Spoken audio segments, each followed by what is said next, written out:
Bonjour à tous, bienvenue sur Transition Vélo, j'espère que vous allez bien. On est le vendredi 2 février 2024 et comme tous les vendredis, on va faire l'actualité vélo à vélo.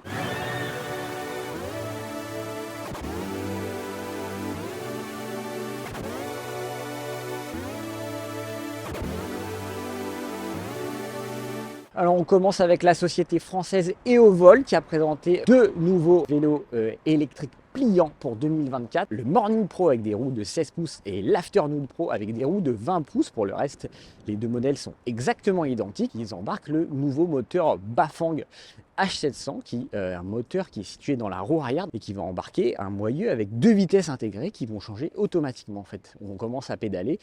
Et au bout d'un moment, ça va changer de braquet, donc ça évite de pédaler trop vite et de garder un rythme assez cool au niveau du pédalage. Et ça permet surtout d'utiliser une transmission par courroie qui évite les saletés et qui nécessite moins d'entretien. Voilà, c'est quand même une grosse évolution pour le fabricant français. Il ne s'arrête pas là, puisque s'il conserve une batterie qui est dans le tube de selle, en fait, on va enlever vraiment la selle avec le tube de selle et c'est vraiment la batterie. Le connecteur est plus situé dessous, qui nécessitait de dévisser sous le vélo, et donc quand il pleut et quand il y a des saletés, on salisse les mains. Là, le connecteur a été remis dessus. C'est un connecteur magnétique. C'est quand même beaucoup plus pratique au quotidien d'avoir le connecteur magnétique par-dessus. La société s'est pas arrêtée là puisqu'elle a également développé un nouveau système de verrouillage par charnière qui va ressembler à celui qu'on trouve sur le Decathlon Fold d'une seconde. C'est un système avec verrouillage automatique, donc ça devrait simplifier en tout cas le dépliage du vélo. Il y a d'autres évolutions. Au niveau du guidon, on va retrouver un support SP Connect. On va également retrouver un emplacement pour y cacher un AirTag ou un SmartTag à l'intérieur du cadre. Ça va permettre de localiser facilement son vélo à moindre frais, on va dire. Et le vélo, il reste bien équipé puisqu'on a des freins hydrauliques, également des pneus Schwalbe Pickup, donc c'est des très bons pneus. Voilà, mais tout ça a un prix puisque jusqu'ici les vélos Eovolt étaient vendus aux alentours de 2000 €. Et là, on passe un gap puisqu'on va passer sur des tarifs beaucoup plus élevés. On va passer à 3000 € pour ces nouveaux vélos. Et là, à ces tarifs-là, on vient presque taquiner du Brompton électrique. Donc c'est un vélo qui est plus compact, qui est vraiment connu pour sa compacité et sa praticité au quotidien.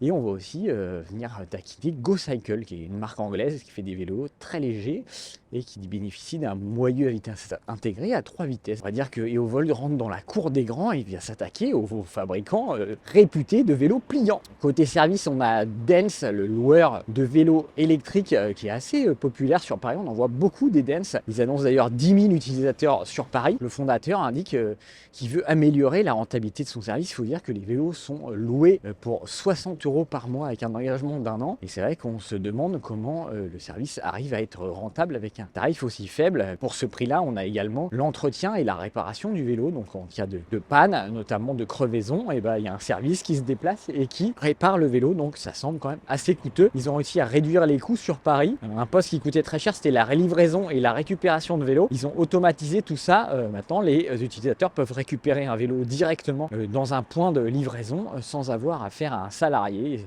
Tout se passe sur le smartphone avec un QR code. Ça fait des emplois en moins, mais en tout cas, ça permet au service d'être rentable. Et un service qui propose des vélos, c'est toujours bien. Alors, c'est bien s'il peut être rentable et qu'il peut survivre, c'est encore mieux. L'objectif de Dance, c'est d'arriver à être rentable sur des plus petites communes avec quelques milliers d'utilisateurs et non pas des dizaines de milliers.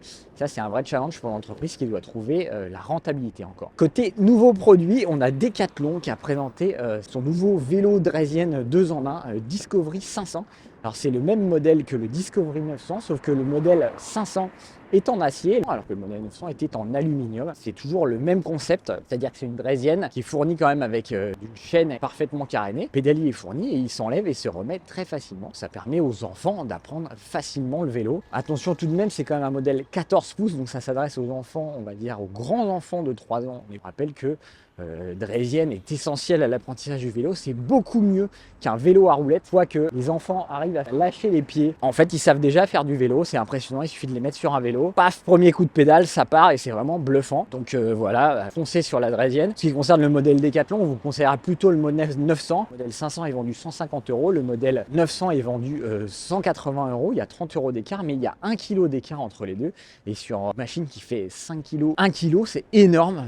Entre 5 et 6 kg à cet âge-là, c'est vraiment monstrueux. Donc on vous sellerait le modèle le plus léger, sachant qu'on sait très bien qu'avec les enfants, vous risquez aussi de finir par porter la draisienne. C'est toujours bien pour les bras d'avoir un modèle un peu plus léger. Voilà en ce qui concerne les tests. On va reprendre les tests juste après. Mais à combien de minutes? On sait pas. We don't know. Je crois que lui il tourne ou pas? Ouais, il tourne de ouf. Oh my god. Oh my god. En ce qui concerne les tests de la semaine, Mathieu a testé le vélo Gitane. Gitan Life, G-Compact Life, on va voir, parce que là je me souviens, G-Life Compact, c'est G-Life Compact. En ce qui concerne les tests de la semaine, Mathieu a testé le Gitane G-Life Compact, donc c'est un modèle 20 pouces compact, mais avec des gros pneus, qui est quand même imposant, qui fait 30 kg, qui a quand même une bonne boucle, qui est bien designé, avec un moteur Shimano Steps E6100. Alors c'est pas le plus puissant des moteurs, mais franchement il est convaincant sur ce type de machine. C'est un vélo qui nous a pas mal plu, il a une bonne bouille, il a quelques défauts, notamment ses pneus un peu trop larges. On vous allez à lire le test sur Transition Vélo. Il y a Rémi qui a testé les gants Shimano Gore-Tex Infinium. Ainsi qu'on apprend qu'il y a des produits Gore-Tex qui sont pas étanches, et c'est le cas du Gore-Tex Infinium qui est en fait uniquement coupe-vent. Donc c'est des gants parfaits pour l'hiver, pour affronter des températures comprises entre -5 et 10 degrés, plutôt si vous faites du vélo par temps sec et pas pluvieux. Moi j'ai le modèle Gore-Tex et c'est les mêmes, en gros, à peu de choses près c'est les mêmes, sauf que ceux-là ils sont parfaitement étanches à la pluie. Et comme dit Rémi, c'est des gants qu'il faut utiliser uniquement quand il fait froid, parce que dès qu'il commence à faire un peu chaud, 10 degrés, on transpire dedans et c'est très désagréable, notamment quand on les retire, où il y a la doublure qui vient avec. Voilà, c'est tout pour cette semaine. N'oubliez pas de vous abonner à la chaîne si ce n'est pas déjà fait. Lâchez un petit pouce bleu, ça fait toujours plaisir. Activez les notifications pour être au courant de toutes les vidéos. Vous pouvez également laisser vos questions dans les commentaires, on se fera un plaisir d'y répondre. Sur ce, d'ici là, roulez bien, continuez à vous faire plaisir à vélo, et on se dit à la semaine prochaine.